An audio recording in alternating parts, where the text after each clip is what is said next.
আমার প্রশ্ন হচ্ছে এই বাংলাদেশে রোগীর তুলনায় সরকারি হাসপাতালের বেড অনেক কম, যার কারণে রোগীরা মেঝেতে শুয়ে চিকিৎসা নিচ্ছেন। আপনার ধারণা আছে মোটামুটি এভারেজে কত মানুষ হসপিটালে বারান্দায় থাকে? অনেক, কিন্তু নরমালি হচ্ছে একটা কিছুদিন আগে পত্রিকায় একটা সংখ্যা বের হয়েছিল, সব সারা বাংলাদেশে অন এন এভারেজ একটা সংখ্যা বের হয়েছিল, সেটা জানা নেই। 40 লক্ষ। 40 লক্ষ, আচ্ছা। তো অনেক সময় হয় কি বিশেষায়িত চিকিৎসার জন্য ওনারা আর্থিক অভাবের কারণে ওটা থেকেও বঞ্চিত হচ্ছেন। এখন যদি সরকারি হাসপাতালগুলো পাবলিক প্রাইভেট পার্টনারশিপের দিকে আগায়, সেই কর্মসূচিটা বাস্তবায়ন হলে বা সেটা বাস্তবায়ন হলে কতটুকু ইফেক্টিভ হবে, প্লাস হচ্ছে বেসরকারি হাসপাতালগুলো আমাদেরকে কিভাবে সেদিক দিয়ে সেই ভূমিকা রাখবে কিভাবে? আচ্ছা, ধন্যবাদ আপনার প্রশ্নের জন্য। আপনার প্রশ্নটা আমি ডাইরেক্টলি আনসার করবো না, একটু লম্বা করে আমি আনসার করবো, এটার সাথে একটা বিষয় রিলেটেড। বসেন আপনি। দেখুন, আমাদের দেশের সবকিছু হিসাবে যদি আমরা কম্পেয়ার করি, আমাদের জনসংখ্যা 20 কোটির কম না, যে যত কথাই বলুক। আমি 2000 এই দেশ থেকে চলে যাবার আগে পর্যন্ত আমি দেশের আনাচে কানাচে ঘুরতাম, মানুষের সাথে কথা বলতাম। আমি দেখেছি, আমার ধারণা গত মোটামুটি 20 বছরের হিসাব যদি করি, কোনোভাবে 20 কোটির কম নাই দেশের মানুষ। এখন আপনি ধরেন আমাদের ওসমানী মেডিকেল কলেজ, আপনি তো ওখানকার স্টুডেন্ট। জি, আমরা যদি দেখি ওসমানী মেডিকেল কলেজে, এক্সাক্ট হিসাবটা আমার ধারণা নেই, তবে উদাহরণস্বরূপ বলছি। ধরেন আপনার ওসমানী মেডিকেল কলেজে প্রতিদিন হসপিটাল কর্তৃপক্ষ সে 1000 মানুষকে ট্রিটমেন্ট দিতে পারে।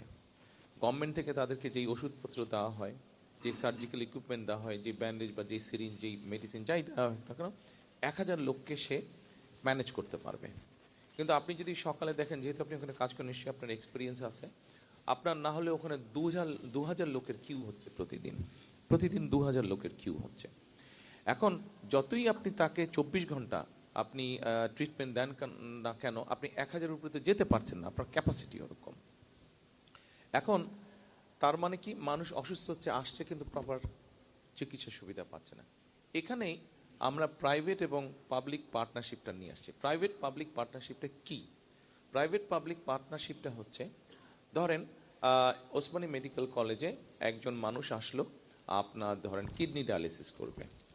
তো কিডনি ডায়ালিসিস করার জন্য একটা মেশিন আছে, আমি শিওর একটার বেশি মেশিন আছে, আমরা উদাহরণ হিসাবে ধরছি বোঝানোর জন্য, একটা মেশিন আছে। এখন এই একটা মেশিন পুরো মাসে হয়তো 100 জন লোককে ডায়ালিসিস করতে পারে, কিন্তু দেখা যাচ্ছে যে ওখানে ডায়ালিসিস করার জন্য যে কিউটা হচ্ছে, সেখানে 200 জন মানুষ হচ্ছে। আমার ঠিক প্রাইভেট এখানে নিশ্চয়ই এরকম হসপিটাল আছে যাদেরও একই ফ্যাসিলিটি আছে। কোন একটা নাম বলতে পারবেন private hospital? Sorry, north east medical. আচ্ছা, ধরেন নর্থ ইস্ট মেডিকেলেও ডায়ালিসিস মেশিন আছে। সেই ডায়ালিসিস মেশিনের ক্যাপাসিটি হচ্ছে 100 জন মাসে। তো আমরা যেটা চিন্তা করছি, আমাদের যেটা পরিকল্পনা আছে, সেটা হচ্ছে আমরা Osmani medical north east medical কলেজের সাথে আমরা কথা বলবো, তাদেরকে বলবো, দেখো তোমাদের একটা মেশিন আছে, কিন্তু তোমাদের যেহেতু প্রাইভেট হসপিটাল, তোমাদের খরচ যেহেতু তোমরা বেশি নাও, স্বাভাবিকভাবেই ওরা হয়তো সে মাসে 30 জন রোগী পায়, তার মানে 70টা খালি থাকছে তাদের। আর আমাদের ওসমানী মেডিকেল কলেজ, সেখানে 100 জন বেশি আছে, 100 জনের থেকে 200 জন আছে। আমরা ওদের সাথে কথা বলে, ওদের সাথে আলোচনা করে আমরা ওদেরকে কি পরিমাণ পেমেন্ট করব, কারণ একটা তো হিসাবের একটা জানাই থাকে যে কি পরিমাণ খরচ হতে পারে ডায়ালিসিস করতে গেলে, একটা ধারণা। তাদেরকে মিনিমাম তাদের একটা প্রফিট ধরে আমরা বলবো যে তুমি কেবিনে রাখবা পেশেন্টকে। কেউ যদি ওয়ার্ডে থাকতে চায়, সেটার খরচ সে নিজে দিবে, বাট কেবিন পর্যন্ত সরকার বহন করবে। তখন আমরা ওই যে 70 জন, ওখানে যে 100 জন আছে, 100 জন থেকে আমরা সরিয়ে নিয়ে এসে এদেরকে নর্থ ইস্ট মেডিকেল কলেজে তাদেরকে আমরা দিব। এটাই হচ্ছে বেসিক্যালি বেসিক থিওরি, যেটা আমাদের বেসিক পরিকল্পনা, যে প্রাইভেট পার্টনারশিপ। অর্থাৎ কারণটা এই জন্য, আপনি দেখেন, আপনি যদি এখানে এখন ওসমানী মেডিকেল কলেজের যদি সেকেন্ড শাখা আপনি খুলতে যান, আপনাকে আজকে প্ল্যান করতে হবে, জমি অধিগ্রহণ করতে হবে, বাজেট স্যাংশন করতে হবে, মেশিন আসবে, কন্ট্রাক্টর হবে, টেন্ডার হবে। একটা রাজনৈতিক সরকারের মেয়াদ সাধারণত 5 বছর। By the time you finish the hospital, তার কাজ যখন শেষ হয়ে যাবে, রুগী যখন সেবা পাবে, ততক্ষণ একটা সরকারের মেয়াদ শেষ, রুগী হতে সেবা পাবে। কিন্তু মূল বিষয়টা এখানে না, সরকারের মেয়াদ শেষ এটা মূল বিষয় না। মূল বিষয়টা হচ্ছে আপনার সেই ডায়ালিসিসের রোগী 5 বছর পর্যন্ত কি ওয়েট করা সম্ভব? তার পক্ষে সম্ভব না, ও বেচারা তো মারাই যাবে। মানুষটা তো মরেই যাবে।